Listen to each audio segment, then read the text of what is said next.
बिस्मिल्लाहिर्रहमानिर्रहीम। अस्सलाम वालेकुम। आप सभी का इस्तकबाल है। आप देख रहे हैं प्रोग्राम स्पेशल रिपोर्ट। आपका मेजबान मीर हिलाल हांजुरी आपकी खिदमत में हाजिर। नाज़रीन, लेफ्टिनेंट गवर्नर मनोज सिन्हा का कहना है कि गरीबों को छेड़ा नहीं जाएगा।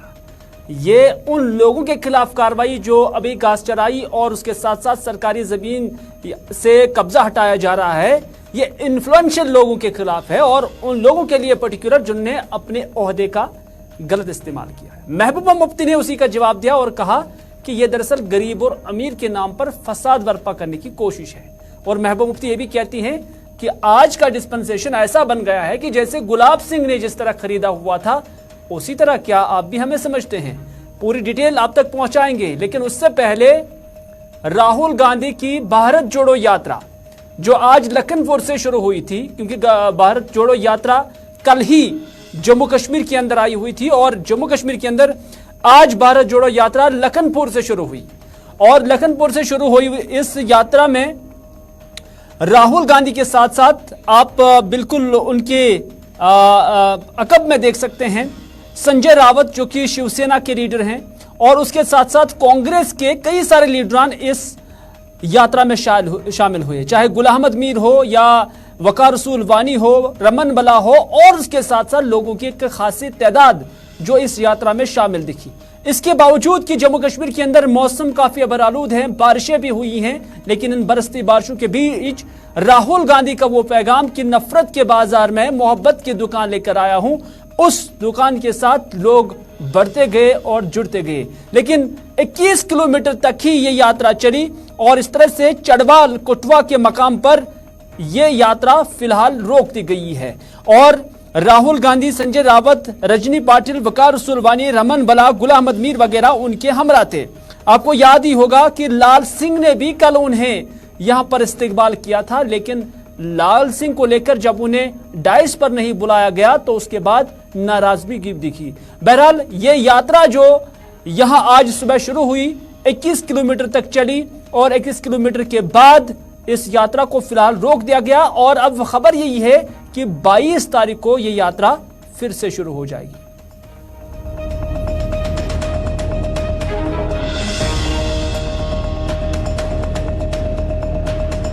दर्शकों, इस वक्त हम यात्रा के पड़ाव चढ़वाल में हैं। चढ़वाल में यहाँ पर यात्रा आज संपन्न हुई है। इससे पहले ही राहुल गांधी जो छन रोडिया एरिया है वहां से गाड़ी पे आकर के यहाँ पहुंचे थे और वापस दिल्ली रवाना हो गए। कल हाल्ट है, कल कोई यात्रा नहीं होनी है, जिसके चलते वो वापस चल गए। उनके साथ साथ जयराम रमेश, दिग्विजय सिंह, मीम अफजल या फिर रजनी पाटिल और बाकी सीनियर नेता भी प्रेस कॉन्फ्रेंस दी और इस प्रेस कॉन्फ्रेंस में उन्होंने कहा कि राहुल गांधी जो है नफरत के बाजार में मोहब्बत की, प्यार की दुकान स्थापित करना चाहते हैं और इस वक्त जो वो वापस गए हैं, कल तक पूरी तरह से हाल्ट रहेगा। इस दौरान उन्होंने आज सुबह 8 बजे हटली मोड़ से पद यात्रा को शुरू किया था, भारत जोड़ो यात्रा को शुरू किया था और ये आकर के छन रोडियां तक रुकी। 21 किलोमीटर मुकम्मल करने के बाद वो वापस दिल्ली रवाना हो गए हैं।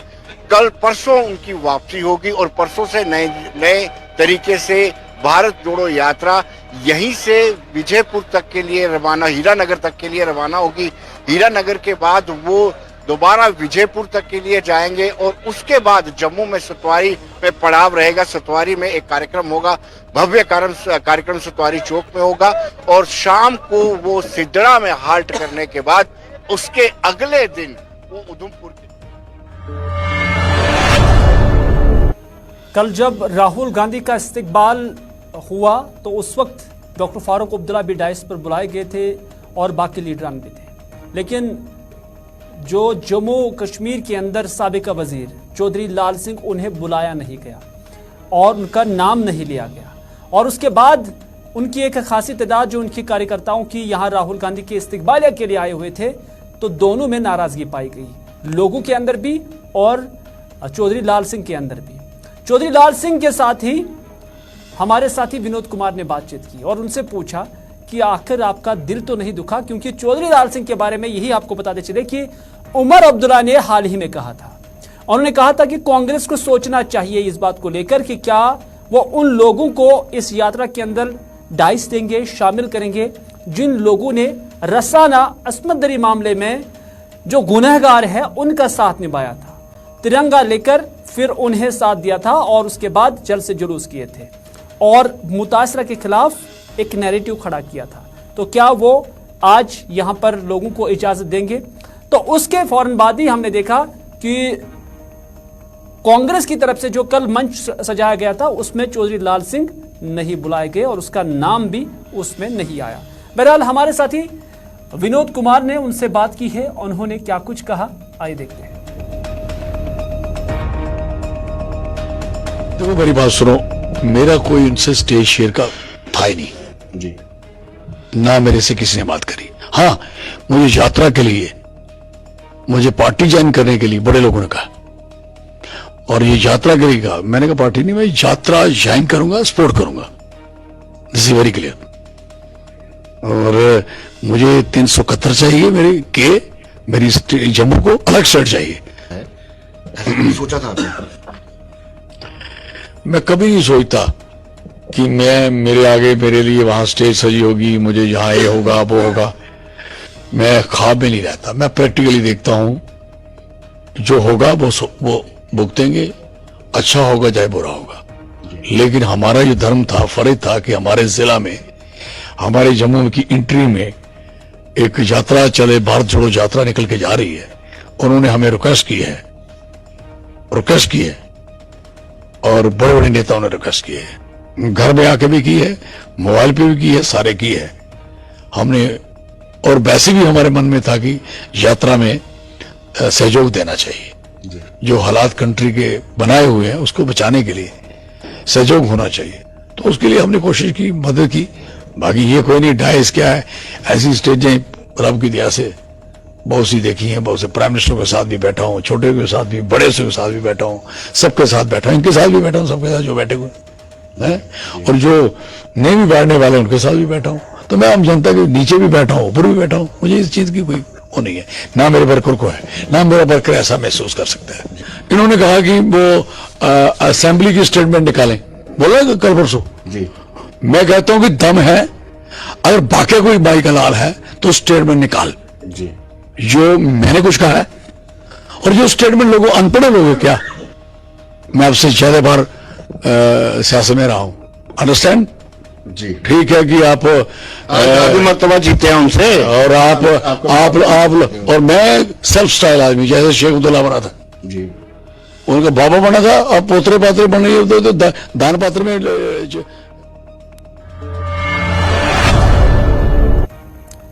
आपने देखा चौधरी लाल सिंह का इशारा क्या था, वो नाराज कांग्रेस से नहीं लग रहे हैं बल्कि नेशनल कॉन्फ्रेंस से जरूर लग रहे हैं। हालांकि नाम तो नहीं लिया, बल्कि इतना जरूर बताया कि अगर दम है तो वो असेंबली की जो रिकॉर्डिंग्स है उसे पब्लिक किया जाए। अगली खबर में बात करते हैं जयराम रमेश की, जिन्होंने आज एक ज्वाइंट प्रेस कॉन्फ्रेंस दी है और इसमें रजनी पाटिल के साथ साथ दिग्विजय सिंह भी थे, वकार रसूल वानी थे और भी पार्टी के सीनियर लीडरान यहां पर मौजूद थे। और इस प्रेस कॉन्फ्रेंस के दौरान जहां मीडिया के सवालात का भी जवाब दिया गया, तो वहीं पर जयराम रमेश ने 22 तारीख को जो ये यात्रा फिर से शेड्यूल के मुताबिक बहाल हो जाएगी, उसके बाद जो आखिरी मरहला है इसका कश्मीर के अंदर, जम्मू से लेकर कश्मीर तक किस तरह का प्रोग्राम रहेगा, उस हवाले से जयराम रमेश ने प्रेस कॉन्फ्रेंस के दौरान वजाहत भी की है। आज कठुआ में पहला दिन रहा है। सुबह लगातार 7:45 से करीब 20-21 किलोमीटर हम लोग चले हैं राहुल जी के नेतृत्व में। आज दोपहर को भारत जोड़ो यात्रा नहीं होगा, कल विश्राम का दिन है और 22 तारीख को फिर से हम चलना शुरू करेंगे। उसके बाद 26 को विश्राम का दिन है क्योंकि रिपब्लिक डे है, और 30 तारीख को अंतिम समारोह होगा श्रीनगर में। 24 तारीख को 1 बजे राहुल जी यहाँ के प्रेस को संबोधित करेंगे, जम्मू के प्रेस को, कश्मीर के प्रेस को अलग से श्रीनगर में एक प्रेस कॉन्फ्रेंस होगा, और जम्मू की मीडिया के लिए 24 तारीख के लिए आप उसका लोकेशन आपको मिल जाएगा 1-2 दिन में। पर 24 तारीख को 1 बजे राहुल जी आपसे बातचीत करेंगे। आप लोग का सब लोग का स्वागत है। और आज कठुआ में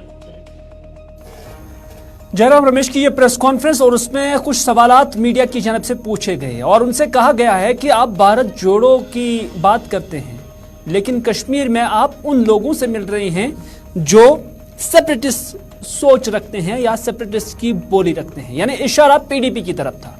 तो जो ही जयराम रमेश से यह सवाल पूछा गया तो उनने फौरन से बेशतर इसका जवाब दिया और कहा कि जम्मू कश्मीर के अंदर वो कौन सी जमात थी जिसने पीडीपी के साथ ही इतिहाद किया था। इशारा था भारतीय जनता पार्टी की तरफ। और साथ ही साथ उनसे यह भी पूछा गया, एक और नुमाइंदे ने यह सवाल पूछा, क्या आप समझते हैं कि गुलाम नबी आजाद भारतीय जनता पार्टी की बी टीम है? तो जयराम रमेश ने कहा 100%, इसमें कोई शक नहीं है कि गुलाम नबी आजाद बीजेपी की बी टीम है। बीजेपी ये आरोप लगाती है कि भारत जोड़ो यात्रा जो है ये भारत तोड़ो यात्रा बन गई है जैसे ही जम्मू कश्मीर में एंटर की है, क्योंकि इनके साथ जो लोग मिलकर चल रहे हैं यानी पॉलिटिकल पार्टीज की उन्होंने बात की है, जैसे पीएजी जो अलायंस है ये वो लोग हैं जो सेपरेटिज्म को बढ़ावा देते हैं। ये लोग इनके साथ मिलकर चलने का मतलब है कि भारत को तोड़ने की कोशिश कर रहे हैं। पीडीपी के साथ किसकी सरकार थी? पीडीपी के साथ किसकी सरकार थी? BJP. Common agenda Ram Madhav और असद बाबू के बीच में किसने तैयार किया था? जो आरोप लगाते हैं खुद पर देखना। सर एक मिनट सर, सिंपल सवाल नहीं पूछा है सर, सिंपल सवाल सर, गुलाम नबी आजाद जी क्या बी टीम है बीजेपी के? आपका क्या जी बीजेपी के बी टीम माने जाते हैं क्या? आप बिल्कुल बिल्कुल बिल्कुल बिल्कुल बिल्कुल एब्सोल्युटली 100%। अगली खबर में बात करते हैं जमीनों की, अराजी की, चाहे सरकारी हो या आज घास चराई है या रोशनी की जमीन है, उस पर कब्जा हटाने का सिलसिला लगातार बढ़ रहा है। नोट से थमाई जाती हैं, नोट से चस्पा की जाती है और इस पर आज लेफ्टिनेंट गवर्नर मनोज सिन्हा ने भी लबकुशाई की है, क्योंकि पूरे जम्मू कश्मीर के अंदर एक आवाज उभर रही है, प्रोटेस्ट भी हो रही हैं और कहा जा रहा है कि सरकार लोगों को बेघर कर रही है। और इस हवाले से लेफ्टिनेंट गवर्नर मनोज सिन्हा ने कहा कि गरीब और आम लोगों को महकमा माल के कमिश्नर के ऑर्डर से नहीं डरना चाहिए, बल्कि उन असर रसूख लोगों के खिलाफ ये कार्रवाई होगी जिन्होंने अपने ओहदों का गलत इस्तेमाल किया है और सरकार की बड़ी जमीनें जो है वो हासिल की हुई है। तो कहीं ना कहीं लेफ्टिनेंट गवर्नर मनोज सिन्हा ने यही बात करने की कोशिश की है कि जो छोटे लोग हैं, गरीब लोग हैं या जिनने कम जमीनें ली होंगी सिर्फ अपने आशानों के लिए, तो उनके खिलाफ कोई कार्रवाई नहीं होगी। शासन ने आदेश किया है कि स्टेट लैंड का चराई लैंड पर जिन लोगों ने कब्जा किया है, उसमें एक बात मैं जोर दे के कहना चाहता हूं कि गरीब और सामान्य आदमी को इसमें डरने की जरूरत नहीं है। रसूखदार लोग, जिन लोगों ने पदों का दुरुपयोग करके नियमों का उल्लंघन करके बड़ी जमीनें कब्जा की, उनके खिलाफ ही प्रशासन कार्रवाई करेगा।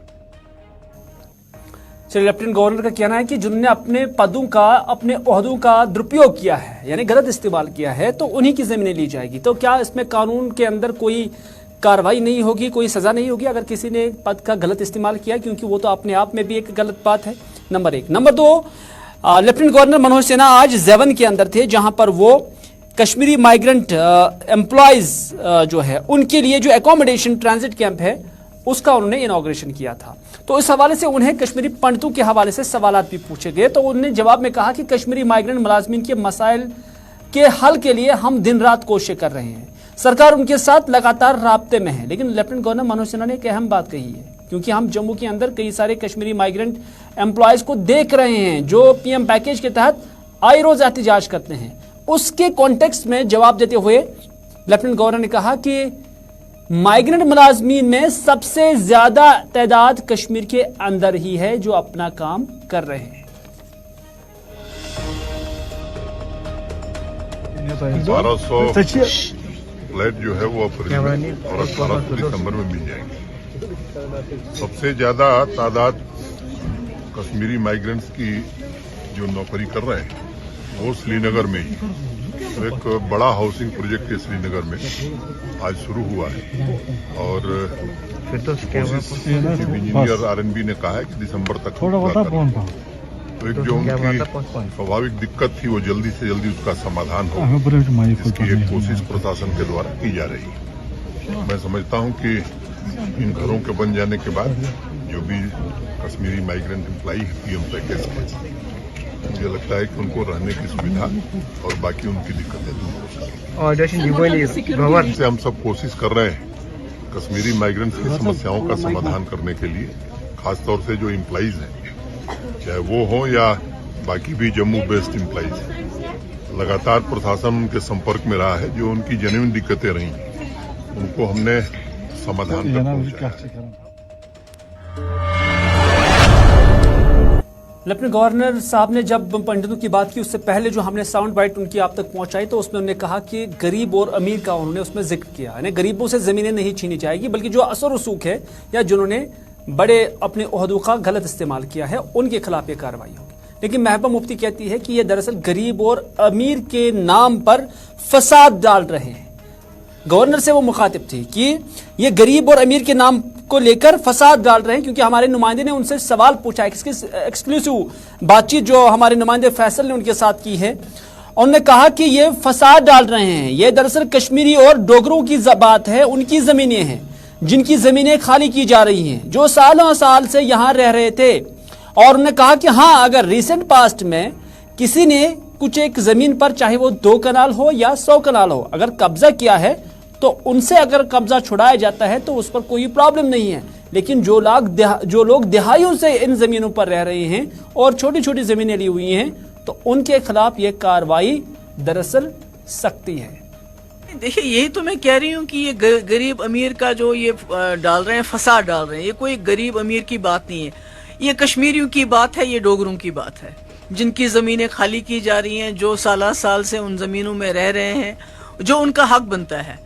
अगर कहीं कोई एनक्रोचमेंट हुई है 2 साल पहले, 10 साल पहले, और कोई कनाल, कोई 50 कनाल, 60 कनाल जमीन है, उसको सरकार देख ले। मगर जो गरीब के पास मरले होते हैं, अभी आपने गांदरबल में कोई हजारों कनाल जमीन आपने वहां से लोगों से छुड़ा ली, इसी तरह बारामूला में, तो ये जमीन तो यहाँ के लोगों की है।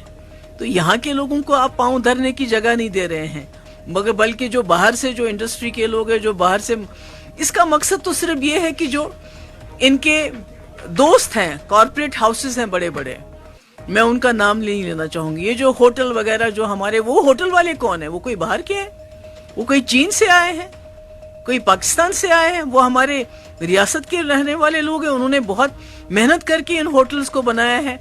उस होटलों में हमारे बच्चे काम करते हैं, हमारे लोग काम करते हैं, वो कोई दुश्मन नहीं है। मगर ये सब कुछ यहाँ से छीन के अपने जो इनके दोस्त हैं, बड़े बड़े कॉर्पोरेट हाउसेस, बड़े बड़े बिजनेसमैन हैं, उनके हवाले करना चाहते हैं, चाहे वो गुलमर्ग हो, चाहे पहलगाम हो, चाहे श्रीनगर में हो, चाहे।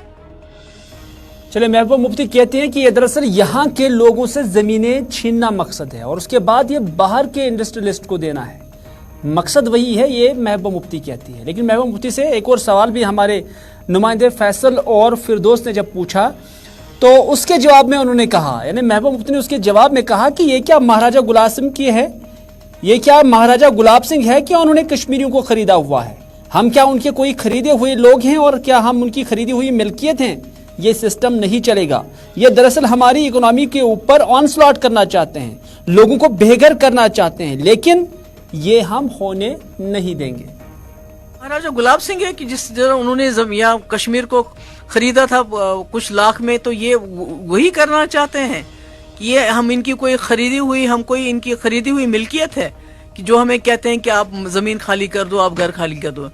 मैंने कहा ये नहीं चलेगा। इसके लिए अब जो पीडीपी को जो करना होगा करेगी, मगर ये इस किस्म की, ये हमारी मईशत के ऊपर, हमारी इकोनॉमी के ऊपर ऑनस्लॉट करना चाहते हैं, यहाँ के लोगों को इतना गरीब करना चाहते हैं, उनको बेघर करना चाहते हैं।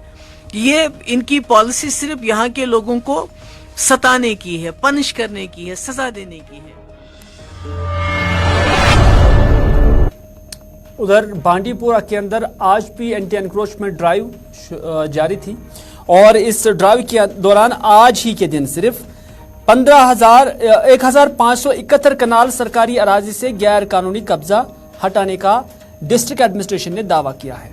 जिला भर में अभी तक 28,000 कनाल अराजी बशमूल काशचराई, से कब्जा हटा लिया गया है और डिस्ट्रिक्ट एडमिनिस्ट्रेशन का यह दावा है कि इससे लैंड बैंक बनाया जाएगा और उसके बाद इस जमीन को सरकारी प्रोजेक्टों के लिए इस्तेमाल में लाया जाएगा। हालांकि महबूब मुफ्ती का कहना है कि ये गैर रियासती लोगों को दिया जाएगा, लेकिन यहां पर एडमिनिस्ट्रेशन कहती है कि इसे मुख्तलिफ, चाहे हॉस्पिटल हो, हॉस्पिटल हो या PHC हो या जो कुछ भी हो, तो इस हवाले से उन्हीं ढांचों के लिए, उन्हीं प्रोजेक्टों के लिए ये जमीन यहां पर रखी जाएगी। हमारा अगर आप पर तहसील की बात करेंगे, डेली एवरेज 100+ कैनाल पर तहसील जो है वो इविक्ट किया जा रहा है। बहुत सारे इविक्शंस ऐसे हैं जो लोगों ने खाली रखे हुए थे, उनको शायद लग रहा था कि किसी तरीके से हम इसमें कल कब्जा करेंगे, वो बड़े इजी हमने उनको इविक्ट किया है। बाकी भी जो भी है पूरी लीगल फॉर्मेलिटीज को फॉलो करते हुए इनको प्रॉपर्ली इविक्ट कराया जाएगा जो भी एनक्रोचर्स हैं। और आपको जान के खुशी होगी कि लगभग 2000-2500। तो नाज़रीन, मौसम जो है लगातार नम है और इस हवाले से जहां आज भी हमने देखा कि कुछ एक इलाकों के अंदर बर्फबारी भी हुई और कुछ एक इलाकों के अंदर हल्की बर्फबारी हुई है या बारिशें हुई हैं, लेकिन जो पहाड़ी इलाके हैं वहां पर जोरदार बर्फबारी हुई है और माना जा रहा है कि कुछ एक दिनों के दौरान ये सिलसिला लगातार ऐसे ही जारी रहेगा। गुलमर्ग के अंदर की जो सूरत हाल है वो हम अपने टेलीविजन स्क्रीन के जरिए आप तक पहुंचा रहे हैं और गुलमर्ग में जब बर्फ होती है तो यहाँ सयाह बहुत एंजॉय करते हैं, लुत्फअंदोज हो रहे हैं। कुछ सयाहों से हमारे नुमाइंदे इशफाक ने भी बात की, क्या कुछ कहा उन्होंने, आइए देखते हैं। मेरा नाम डॉक्टर दिया है। हम लोग दिल्ली से आए हैं स्पेशली इस वेदर में स्नोफॉल एक्सपीरियंस करने एंड इट्स रियली ब्यूटीफुल। बहुत सुंदर लग रहा है, मतलब सच में कश्मीर जन्नत है, वो सही कहा जाता है। यहाँ के लोग भी बहुत अच्छे हैं कि सबको आना चाहिए। कश्मीर 2 सीजन घूमने का है, एक जनवरी में और एक गर्मियों में। तो क्या लगा गुलमर्ग में आके, कैसा? मेरा नाम डॉक्टर आशा है और मैं दिल्ली से आई हूँ और मुझे लोगों ने यहाँ के कुछ रिव्यूज़ दिए थे कि बहुत ही सुंदर है, जन्नत जैसी जगह है। और सीरियसली यहाँ आके जितना लोगों ने मुझे रिव्यूज़ दिए थे मुझे उससे भी ज़्यादा अच्छा फील हो रहा है। और मुझे लगता है कि अगर आपने ये मिस कर दिया तो ज़िंदगी में आपने कुछ नहीं देखा। और इंडिया की मुझे लगता है सबसे बेस्ट जगह है। अगर आपने श्रीनगर को मिस कर दिया, आप चाहे मुन्नार, साउथ, ईस्ट, वेस्ट कहीं भी घूम के आओ, लेकिन अगर तो नाज़रीन, आज की स्पेशल रिपोर्ट में बस इतना ही। अपने मेज़बान को दीजिए इजाज़त, इस वादे के साथ कि अगर ज़िंदगी रही तो आपसे फिर होगी मुलाकात। तब तक के लिए खुदा हाफिज़, फी अमानिल्लाह।